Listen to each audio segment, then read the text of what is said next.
Hello again guys. Magluto tayo ngayon ng pork ribs. Yan, may mga sangkap na yan. May luya na, sibuyas, peppercorn, bay leaf, at napakuluan ko na. Meron na rin yang konting lasa. So ayusin ko rin later.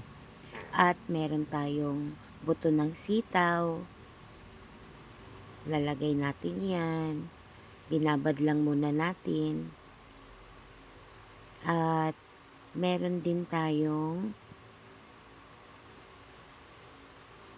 gabi. Ayan.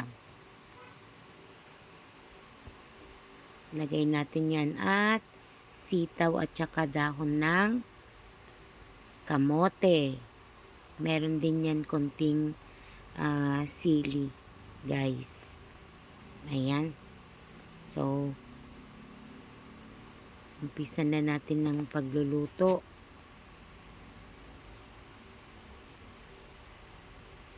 Ayan, napakulo na natin. Dagdagan uli natin ng patis, guys. Kumulo na yan kanina. So, pwede na nating ilagay yung buto ng sitaw para sumabay sa paglambot dun sa ating karne. Ayan.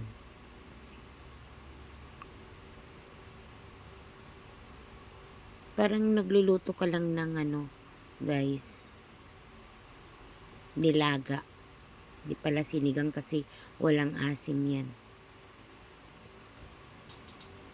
So, takpan natin at pakuluin natin yan. Lutuin natin yan. So, nakikita nyo guys, nasa ibabaw pa yung mga buto ng sitaw. Kaya, ibig sabihin, hindi pa yan luto. Ayan. So, iluluto pa uli natin yan. Pakuluin natin. At,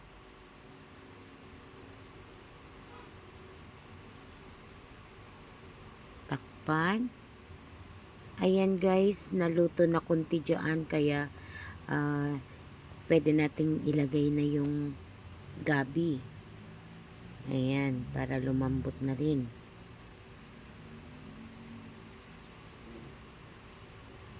At yan, tinitingnan natin kung malambot na yung gabi natin.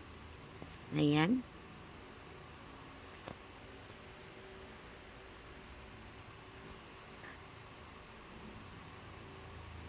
So, pwede na nating ilagay yung malambot na yung gabi natin. Lagyan na natin yung ating sitaw. Ayan, hayaan lang natin maluto ng mga 3 minutes yan. Ayaw nating ma-overcook. Ayan, okay na siya. So, lagyan na natin yung ating kunting sili. Hindi yan maanghang, guys. Hindi yan maanghang. Para meron lang parang aroma ng sili.